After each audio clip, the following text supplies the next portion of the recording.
Emmanuel সকলকে। আজকের নীরব ধ্যানের আলোচনার বিষয় মার্ক 11 অধ্যায় 27 থেকে 33 পদ। শিরোনাম হিসেবে আমরা নিতে পারি খ্রিস্টের কর্তৃত্ব প্রশ্নবিদ্ধ। এই অংশে আমরা জেরুসালেমের ধর্মধামে এক সংঘর্ষ দেখতে পাই। মন্দির শুদ্ধিকরণের পর যিশুর কর্তৃত্বকে প্রধান যাজক, শাস্ত্রবিদ ও প্রাচীনবর্গ প্রকাশ্যে প্রশ্ন করে।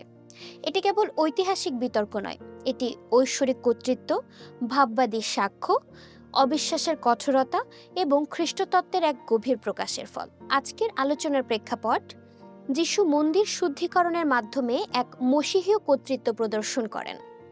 তারা জিজ্ঞাসা করেছিলেন, তুমি কি ক্ষমতায় এই সকল করিতেছ?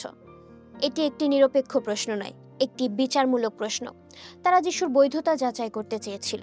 দ্বিতীয় মন্দির যুগে কর্তৃত্ব আসত ঐশ্বরীয় অভিষেক থেকে অথবা যাজকীয় বংশ পরিচয় থেকে, কিন্তু যিশুর এক্ষেত্রে কোনো প্রাতিষ্ঠানিক অনুমোদন ছিল না। তবুও তিনি অন্তর্নিহিত ঐশ্বরিক কর্তৃত্বে শিক্ষা দিতেন। আমরা মার্ক 1 অধ্যায় 22 পদে এটি লক্ষ্য করতে পারি। যোহনের বাপ্তিস্ম ছিল ঐশ্বরীয় উদ্যোগ, অনুতাপের আহ্বান এবং রাজ্যের প্রস্তুতি। যিশু তাদের হৃদয়ের প্রকৃত অবস্থা জানতেন এবং তা প্রকাশও করলেন। 3 নম্বর প্রেক্ষাপটে আমরা দেখতে পাই ঈশ্বরভীতি এবং মনুষ্যভীতি।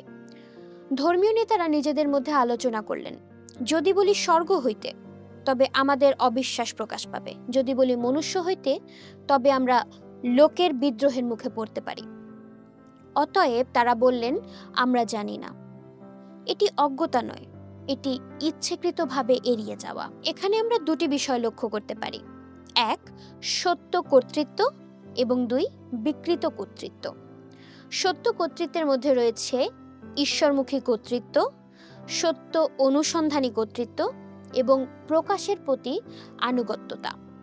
এবং বিকৃত কর্তৃত্বের মধ্যে রয়েছে আত্মরক্ষামূলক কর্তৃত্ব, জনমত ভিত্তিক কর্তৃত্ব এবং রাজনৈতিকভাবে হিসাবী কর্তৃত্ব।